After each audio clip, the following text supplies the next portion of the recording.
अस्सलामुअलैकुम नाज़रीन, PC world news से मैं हूं रिदा सिंधु। गवर्नर पंजाब चौधरी मोहम्मद सरवर का दौरा टोबा टेक सिंह। आइंदा चंद हफ्तों में चेयरमैन फैडमिक मियां काशिफ इशफाक के ताउन से 20 फिल्ट्रेशन प्लांट्स का ये मंसूबा पूरा करेंगे। गवर्नर पंजाब का कहना था 20 फिल्ट्रेशन प्लांट से लाखों लोगों को पीने का साफ पानी मिलेगा।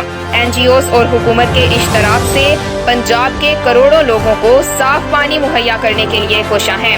पीने के साफ पानी की फराहमी बुनियादी हक है जो पंजाब आपाक अथॉरिटी फराहम करेगी।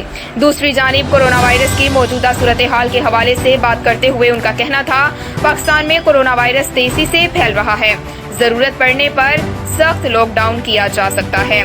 और टिड्डी दल के हवाले से बात करते हुए उन्होंने कहा हुकूमत टिड्डी दल के नुकसान से बचने के लिए मौसर इकदाम कर रही है।